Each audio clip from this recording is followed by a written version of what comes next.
अब देखिए करना क्या चाहिए।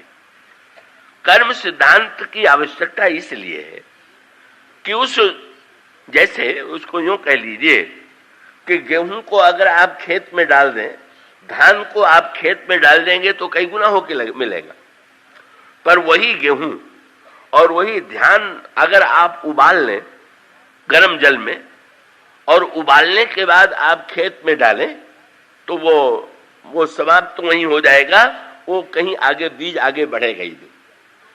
इसी प्रकार से ये हम लोग जो बीज का विस्तार करते हैं, इसके विस्तार के स्थान पर इसको ज्ञान के उष्ण जल में इसको पका देने की आवश्यकता है। और उसका अभिप्राय है कि ये हुआ तो हुआ, पर आगे दुख की सृष्टि का, दुख का विस्तार न हो।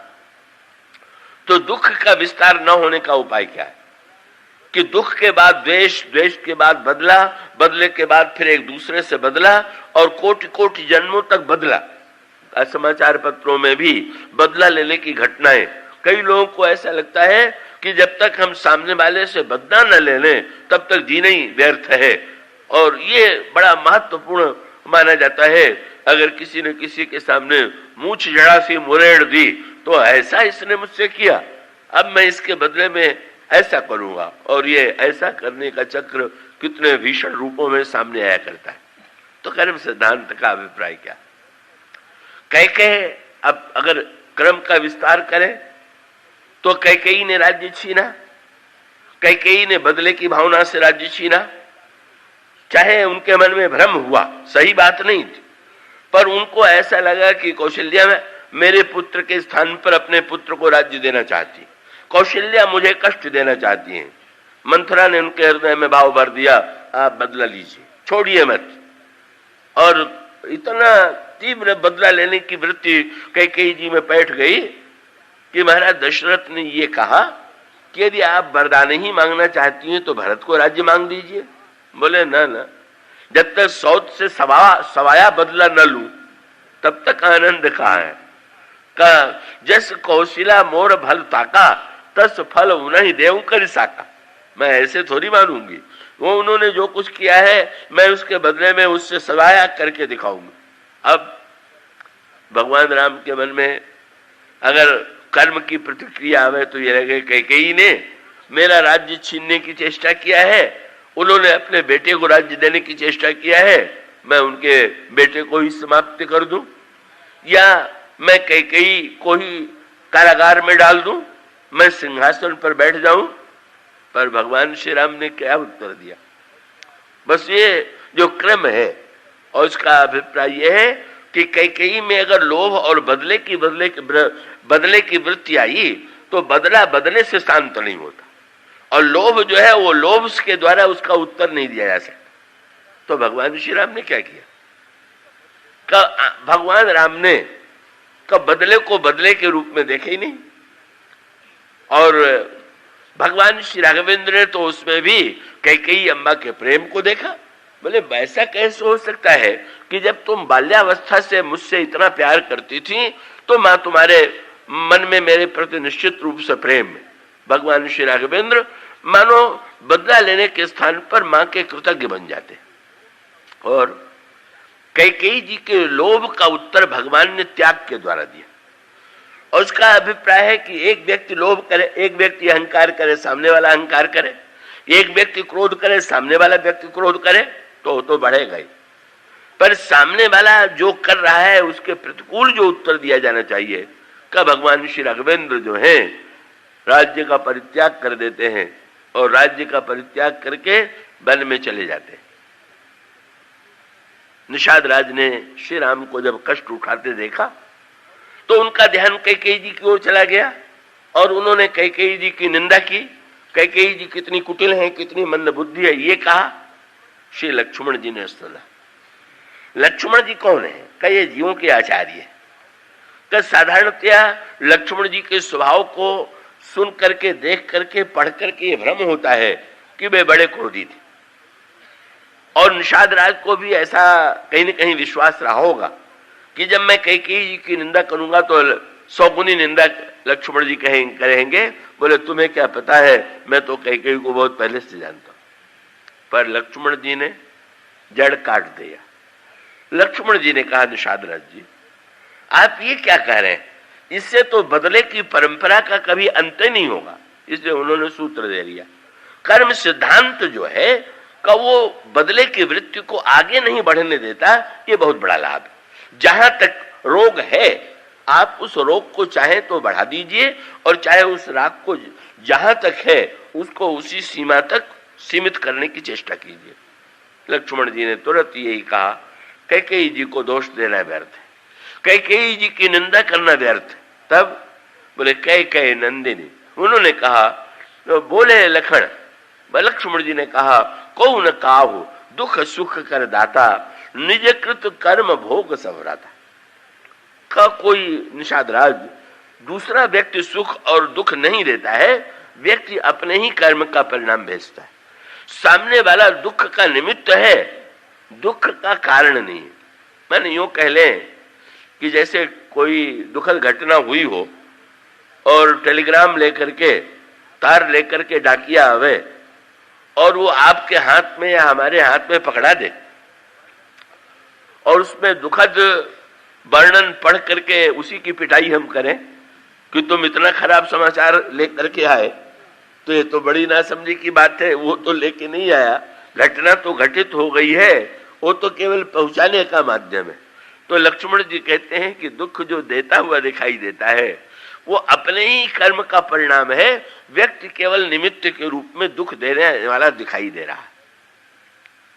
निषाद राज ने कहा कि महाराज, जब ये लक्ष्मण जी ने कह दिया कि प्रत्येक व्यक्ति अपने ही कर्म का फल भोगता है, तो निषाद राज जी लक्ष्मण जी का आश्चर्य से मुंह देखने लगे। क्या उन्होंने देख करके कहा कि आप कह क्या रहे हैं? जब आप कह रहे हैं कि व्यक्ति अपने कर्म का फल भोगता है, तो क्या आप ये कहना चाहते हैं कि हमारे प्रभु राम ने ही कोई ऐसा कर्म किया था जिससे उनका फल उनको भोगना पड़ रहा है?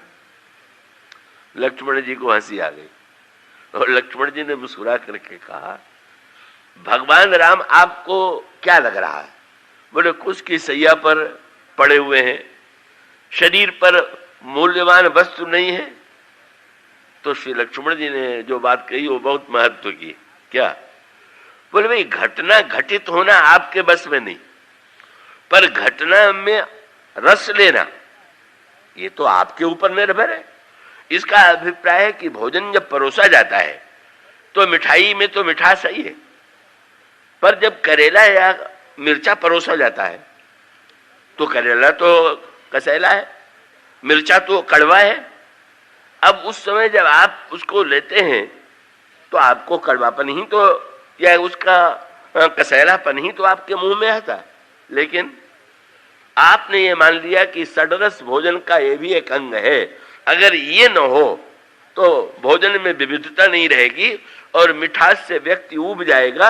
इसमें थोड़ी कड़वाहट भी चाहिए, थोड़ा कसैलापन भी चाहिए, और परिणाम क्या होता है कि आप भोजन में ऐसी वस्तु के आने के बाद उसमें भी तो स्वाद लेते हैं। इसी प्रकार से अगर संसार में आपकी थाली में सुख की मिठास परोसी गई और उसके साथ साथ दुख का मिर्चा या दुख का करेला भी परोस दिया गया, तो आप यदि स्वाद लेने की कला में निपुण हैं तो ये मान करके चलेंगे कि नहीं नहीं, ये भी रस का ही एक अंग है।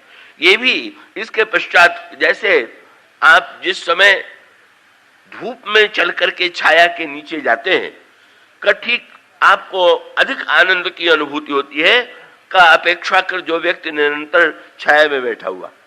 का मिठाई खाते खाते व्यक्ति जो है स्वयं अपनी ओर से बीच में कोई खट्टी वस्तु, कोई कड़वी वस्तु खा लेता है और उसके पश्चात उसके स्वाद में वृद्धि होती है।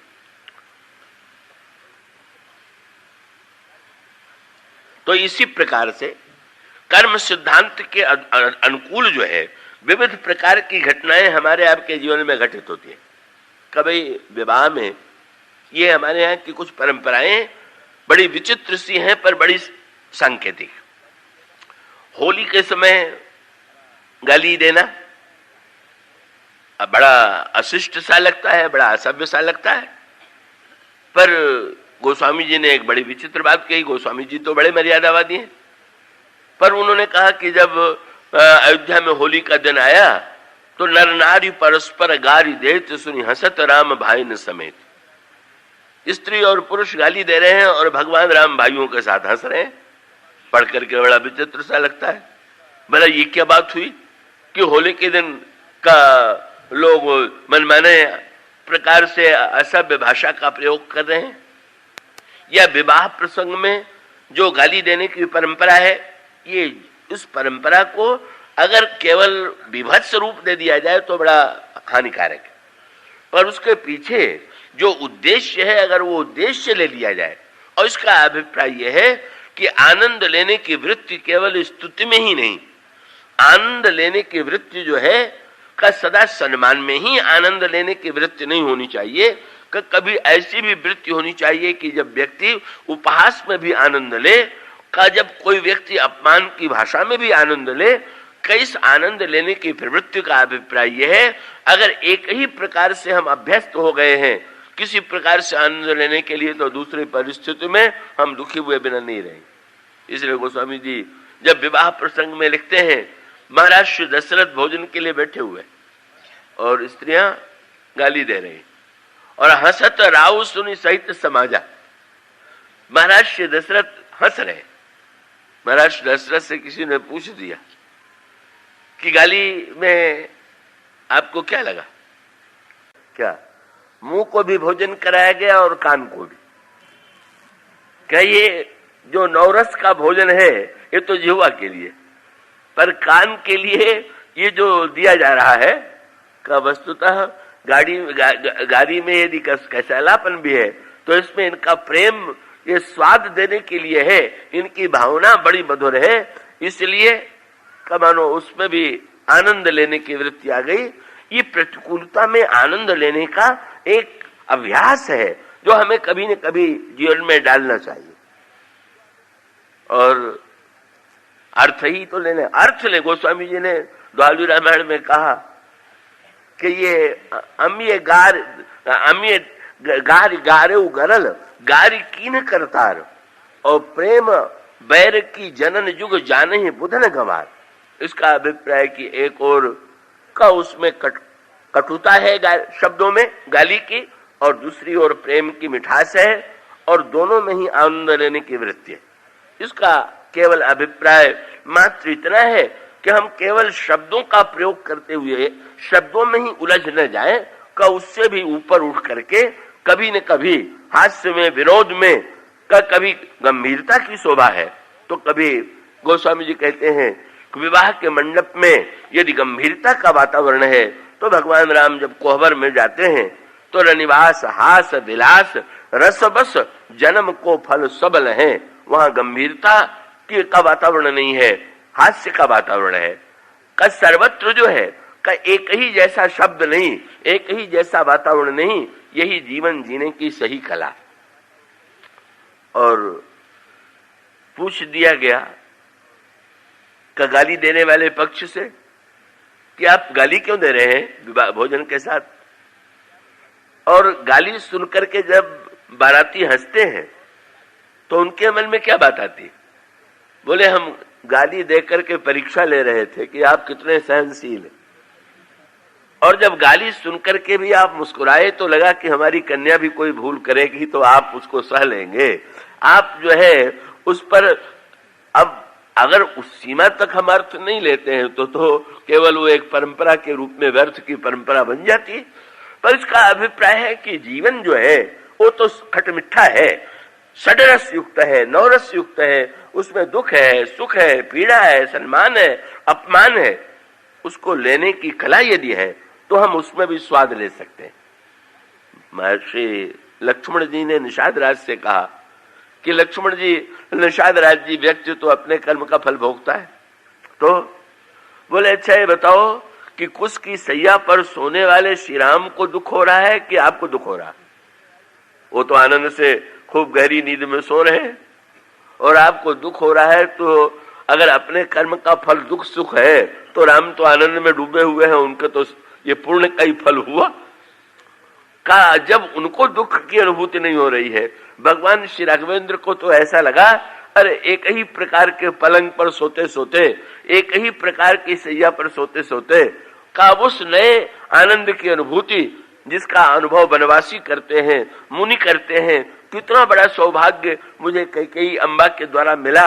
आज मुनियों के रूप में सोने का अवसर मिला। और श्री सीता जी भगवान श्री राम से, भगवान श्री राम जब जाने वन का प्रसंग आया तो भगवान राम श्री सीता जी को स्वयं तो राज्य छोड़ करके जा रहे, पर श्री सीता जी से उन्होंने यही कहा कि वन का कष्ट आप नहीं उठा पाएंगी, आप मत चलिए। तो ये स्वाभाविक है। इसका अभिप्राय कि कष्ट स्वयं उठाना अच्छा है, पर कष्ट की प्रशंसा करके दूसरों को हम कष्ट देने लगे तो कैसा रहेगा। कैकेयी जी ने तो यही किया। कैकेयी जी ने जब महाराज श्री दशरथ ने ये कहा कि आप राम को तो बड़ी प्रशंसा करती थी, आप राम को वन क्यों दे रहे, सबको कहे राम सुठी साधु, तो कैकेयी ने कहा कि मैं तो राम की महिमा बढ़ाना चाहती हूँ, भूल आप कर रही थी, मैंने तो भूल सुधार दिया। क्या बोले, आप स्वयं कह रहे हैं कि राम साधु, और मैं भी यही मानती हूं कि साधु। आप साधु को राज सिंहासन पर बैठा रहे थे, ये आपकी भूल थी। साधु को वन में जाना चाहिए, मैंने ठीक वही काम किया। तो बहुत बढ़िया है। दूसरों को तपस्वी बना दीजिए, को दूसरों को कष्ट दे करके। कष्ट लेना अच्छा है, पर दूसरों को इस सिद्धांत पर कि कष्ट भी बड़ी स्वादिष्ट वस्तु है, जरा आप भी चखिए, का ये कोई विवेक की वृत्ति नहीं है। इसका उत्तर श्री भरत ने दिया। जब महाराज दशरथ ने ये कहा तो कैकेयी जी ने कहा कि राम को मैं तपस्वी बना रही हूं, तो क्या मेरा कोई राम के प्रति विरोध है, क्या द्वेष है। तो श्री भरत ने क्या किया, जब चित्रकूट से लौट करके आए और उन्होंने भूमि में का कुटिया गहरी गुफा बना ली और उस पर कुछ सैया पर मुनि के वेश में श्री भरत रहने लगे, तो श्री भरत से पूछा गया कि आप इस तरह से इस वेश में कुटिया में क्यों रहते हैं।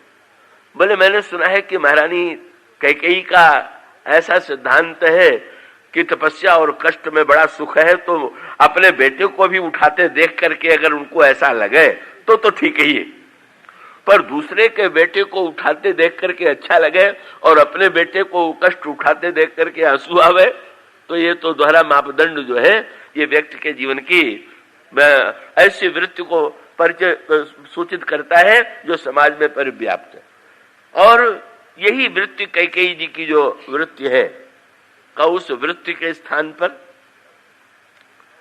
कब श्री भरत ने एक तो उत्तर दिया और कैकेयी जी ने दूसरा जो प्रयोग किया वो महाराज दशरथ के साथ किया। क्या, महाराज श्री दशरथ ने जब ये कहा कि राम को यदि वन भेजेंगी आप तो मेरे प्राण चले जाएंगे, उनको लगा कि इन्होंने तो युद्ध क्षेत्र में मुझे बचाने के लिए अपनी 2 अंगुली को संकट में डाल दिया था, तो जब मेरे शरीर के रक्षा से इनकी इतनी चिंता है तो मेरे मृत्यु का नाम सुनते ही डर जाएंगे। पर वहां पर भी कैकेयी जी ने उसी प्रकार की वृत्ति का परिचय दिया। उन्होंने कहा, महाराज आप मृत्यु के नाम पर मुझे मत डराइए, क्योंकि मृत्यु तो 2 में से एक की होगी, आपकी होगी या मेरी होगी। आप कहते हैं राम बन जाएंगे तो मेरी मृत्यु होगी, और मैं कहती हूं कि हो तो प्रात मुनि बेश धरी, जौन राम बन जाए तो मोर मारे। अगर राम प्रातः काल होते ही मुनि के वेश में नहीं चले गए तो मैं प्राण दे दूं। महाराज श्री दशरथ देखने लगे का बहुधा पत्नी बड़ी समर्पिता और भावुक होती है, उनके मन में यही इच्छा होती है कि पति के पहले ही हमारा शरीर छूट जाए। तो महाराज श्री दशरथ को लगा कि जब दोनों में से एक की मृत्यु की बात है तो कैकेयी जी किसकी मृत्यु चाहती है। कैकेयी जी ने जो वाक्य कहा उसको सीधे पढ़ने पर नहीं और उसके अर्थ पर विचार कीजिए। कितनी भयानक भाषा, सुनने में सीधी भाषा। क्या, हो तो प्रात मुनि बेश धरि, जौन राम बन जाए, मोर मरण राउर अयस, नृप समुझिए मन माय। राजन जरा विचार कीजिए, मन में समझिए क्या कि अगर राम बन नहीं जाएंगे तो मेरा मरण होगा और आपको कलंक लगेगा। बात तो सीधी सी लग रही, पर इसका अभिप्राय क्या है कि अगर मैं मर जाऊंगी तो आपको कलंक लगेगा और आप मर जाएंगे तो आपको यश मिलेगा, इसलिए आपका ही मरना अच्छा है। यही इसका अर्थ है। बोले महाराज, आप जब सत्य के लिए राम का त्याग कर देंगे, राम के लिए प्राण का त्याग कर देंगे, तो आपकी कीर्ति कितनी बड़ी हो जाएगी, आपका नाम कितना अमर हो जाएगा। तो दूसरे को मरने की प्रेरणा दे करके अमर बनाना, दूसरे को कष्ट दे करके तपस्वी बनाने की प्रेरणा का ये वृत्ति नहीं है। हम वो स्वयं ग्रहण करने को प्रस्तुत हैं कि नहीं अपने लिए। बस कैकेयी जी के जीवन का यही विरोधाभास उनके जीवन का दोष। और दूसरी ओर आनंद लेने की वृत्ति का भगवान श्री राघवेंद्र को स्वयं बन जा रहे हैं, पर सीता जी से नहीं कहते कि पत्नी को तो दुख में पति के साथ जरूर जाना चाहिए। भगवान श्री राम सीता जी से ये कहते हैं कि नहीं नहीं, हंस गवनी तुम नहीं बन जोगू और सुनी अपजस देई मोहि लोगू का नहीं नहीं, तुम बन के योग्य नहीं हो। मानस और शरीर सुधा प्रतिपाली जीवई की लवन पयोध मराली, नौ रसाल बन बिहरन शीला सोह की कोकिल विपिन शरीरा। इन शब्दों में श्री राम सीता जी को रोकते। अब सीता जी की विशेषता क्या? भगवान राम ने कहा वन में कुछ सैया पर सोना पड़ेगा। सीता जी ने कहा आप वन में जा रहे हैं तो कहां सोएंगे, पलंग पर सोएंगे कि कुछ सैया पर सोएंगे? प्रभु ने कहा कोई कुछ सैया पर। और ये बताइए कि मैं आपके साथ जब चलूंगी तो कुछ सैया पर मुझे भी आप साथ में स्वीकार करेंगे कि नहीं? और प्रियतम, जब मैं कुछ की सैया पर होंगी तो मुझे कुछ सैया दिखाई देगी कि आप दिखाई देंगे कि आपका निरंतर साहचर्य मुझे प्राप्त है। इससे बढ़कर के प्रभु संग नाथ साथ साथरी सुहाई, प्रभु संग मंजू मनोज तुराई।